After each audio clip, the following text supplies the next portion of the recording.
Gary! Yes, my master. Commence the invasion on the planet Hoth. Right away, sir. Send in the snow troopers. I'm sorry, sir. No snow troopers allowed on the planet Hoth. I can't send snow troopers to Hoth? No. Well, what about General Veers? No. Well, at least we could still use our dark side ships, right? I'm so sorry. Oh, ladies and gentlemen, Territory Battles is now in full swing. It's been a bumpy ride, and there's a lot of last-minute significant changes that were not made in the previous video I made when we visited EA. We talked about all the details. A lot of those details have been changed, and they were major changes, and we'll talk more about that today and all the other stuff, and I will go through my territory battles and give you the general strategy in a more of a live sense on how to go about the territory battles and all the territories and the phases. But let's take this one step at a time because there is so much to talk about. First thing I want to talk about is this $60 pack. So, all right, let's just summarize this. Long story short, if you're a person who enjoys spending money on this game, you can afford it, this does have a lot of value in there. One thing is, with Hoth Rebel, not Scout, Hoth Rebel Soldier, you get 55 shards of him. So that's reason number one you might consider him, because getting 55 shards of this dude can take you easily a month and a half, 2 months, because he only has one single hard battle, so very difficult to get. I've been farming him since June or May, whenever the leaks came out, and I'm only at barely 6 stars and a long way until I get to 7 stars. And the 7-star is going to be really important for this character. Unlike the videos we made, he's now needed at 7 stars. Ouch! We will talk more about that. Hold on. Don't cry. I feel you.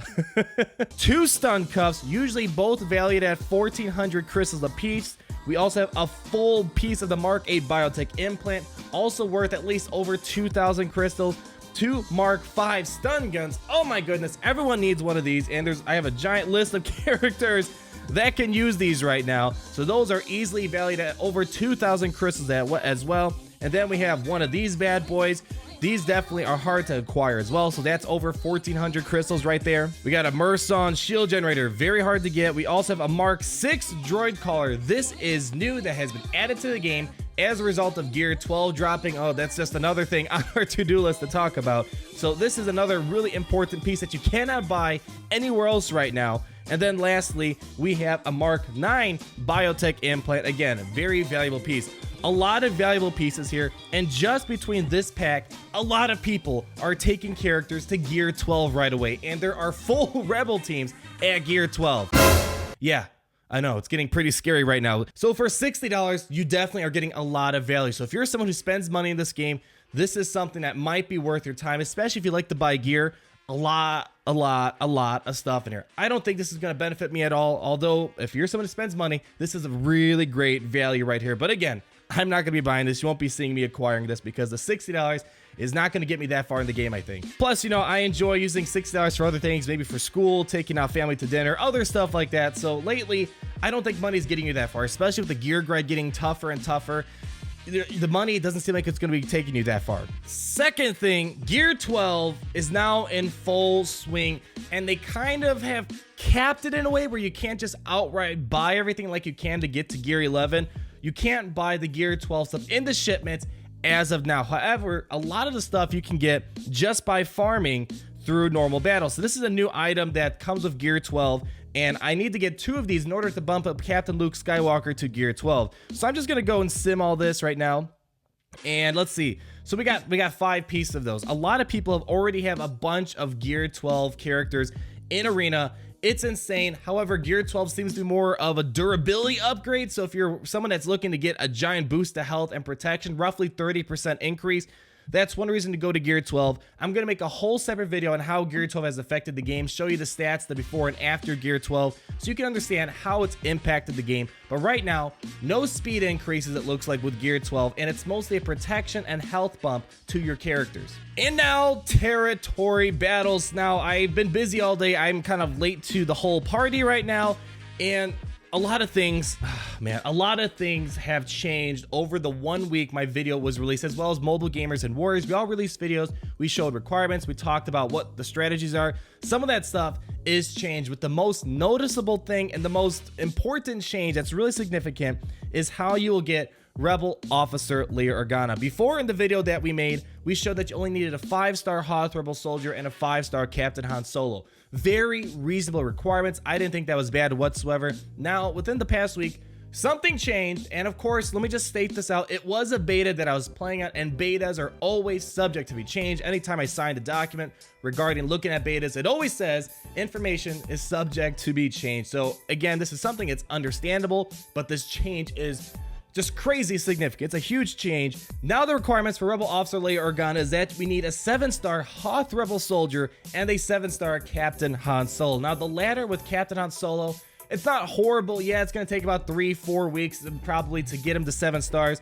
The Hoth Rebel Soldier is the most difficult part. It's not like, I'm going to go on a big rant here probably in a moment, but moving it from 5 stars to a 7-star requirement is a 250-star difference roughly, and that could take anywhere up to 3 to 4 to 5 months to farm for Hoth Rebel Soldier because he only has one single battle. And yes, you could get him out of the new guild event shipment, but then again, there's so much other stuff in the guild event shipments to get, such as Hermit Yoda and all the gear pieces. And normally with tough requirements, there's usually always an argument that can be made. Like for example, Commander Luke Skywalker, yes, it was last second, but all the characters are very easily accessible to get. Stormtrooper Han, then you have the farm boy Luke, and then RT2 is the more difficult one. Same thing with Thrawn. Yes, we needed Phoenix characters, but at least you can farm them very quickly because they were in Arena, they were in the Galactic War, Cantina shipments, yada, yada, yada. With this, there's no way else to get them unless you spend the money to get them right now.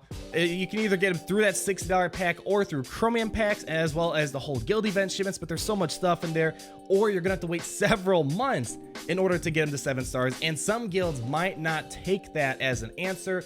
And a lot of people might get booted out because of the fact they can't get 7-star Hoth Rebel Soldier quick enough. So in my book, I am disappointed. This is a very tough requirement for a character that does not seem too incredibly good. Just she's mainly important for the later battles. The other thing that really threw me off guard, and I'm very, very upset about this one, and when we previously made our videos a couple weeks ago, we also showcased that for the ship battles, you could use dark side ships. There was, of course, a few battles that needed light side only, but 3 out of the 4 allowed you to use dark side ships.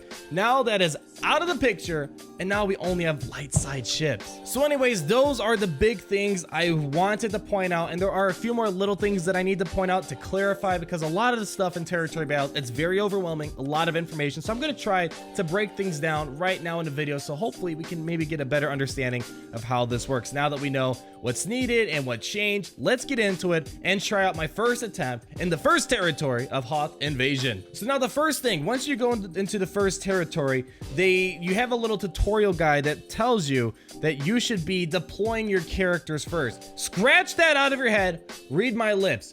Do not deploy first when you go into a territory. They give you the impression that you need to deploy in order to use your characters. That is totally not true. You always deploy at the very end. The first territory is the only time where you can deploy and do something because you only have one territory to focus on. But once you move more towards the right and you have multiple territories, once you deploy a character, you cannot use them until your roster refreshes after the phase. So I managed to skip the tutorial so it doesn't force me to deploy right now. We're gonna go and start doing some of these missions. But first, when you get into a territory, the very first thing you want to look at are the requirements for the missions.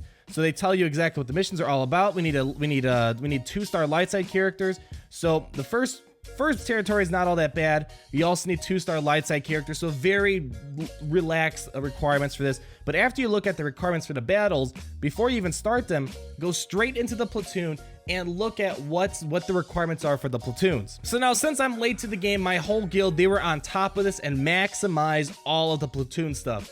Good job, guys. But as you see, it's always going to be light side characters. Only light side characters can be used for the platoons, and only light side ships now can be used for the platoons. You got to think of all of these as separate buckets. You have 6 buckets per platoon upgrade. And as I said in my previous video, once you maximize all this, your ability that you get here is used for future territories that are mentioned up here. So this ability will be used on the Ion Cannon territory and the Overlook territory. And I wish I had some characters to showcase, but let's say, for example, there was an Ugnaught here. Now, I'm not going to use Ugnaught for my missions because he's way too weak and I'm not going to be able to get that far with him. So I would donate him right away. The first thing you want to do is go through all of these platoons and try to donate your weakest characters. If you have a weak Coruscant Underworld Police, toss them in there. If you have a weak Ugnaught, toss them in there. Then we're going to go back, and then what you're going to do is go and do your missions. And then once you're done with all of your missions, special and combat missions, you're going to go straight back into platoons, donate whatever else needs to be put in there, and then you deploy. And we will showcase that in a few moments here. So there we go. First territory battle completed. There we go. I got all that done. Now let's go into my second battle. Now you notice once you use your characters in one mission, you can't use them in any other mission, no matter what territory, until the phase refreshes and we go into phase 2 or phase 3, phase 4, etc. So we finished all of our combat missions. Let's pretend we go back to platoons. Now, after you're doing all the missions, assuming there are some openings, you go in there and see if you can fill in the spots that your guild was unable to make. Seeing that my guild already maxed this out, the final thing we do, unlike the tutorial, you deploy at the very end. So let's go. We're going to deploy on this territory. Yes, yes, yes. All right, we're going to select all, and we get a lot of beautiful points. Beautiful. And let's go and deploy. So there we go. We went ahead and deployed, and let's see. I'm number 13 in my guild right now for most points contributed. How many have participated? So cool. Almost everyone has participated, and I'm number 13 in the guild. Last tip I have for you, when you're going through the future territories, just keep in mind every character is only allowed one action per phase. You only can do one thing. You only can send them to a platoon and they're done. You can deploy them, but then they're done for the rest of the phase. You can send them to a combat mission, then they're done because that's considered one action. Even if they die in battle, they're done. And then if you also use them for a special mission, they're done. So they only can do one thing. So look at your roster, look at the requirements, look at what your guild is doing in platoons, and just try to find the most efficient way to make the most out of your resources. And I hope to goodness the next event is dark side only. I don't want to see a single rebel. I don't want to see a single light side character for the next event they make, because it's tough. A lot of people can't participate because they only have mostly dark side characters and a few light sides. I'm just hoping to have a dark side only event. It should be a ton of fun, and it would be nice that the dark side gets some loving besides that 2-month period where Sith were running Arena for a little bit of time. But that is it, ladies and gentlemen. Let me know down below. What are your thoughts? How is Territory Battles going? It's going to be a fun event. Don't get me wrong. It's just a lot of these changes kind of threw me off. A lot of these changes threw other people off. And I just wish I could use my dark side ships or my dark side characters. But nevertheless, the event is going to be fun. So let me know down below if you agree with me, what's going on in your mind. And we will talk again, my friends, very soon. Peace out.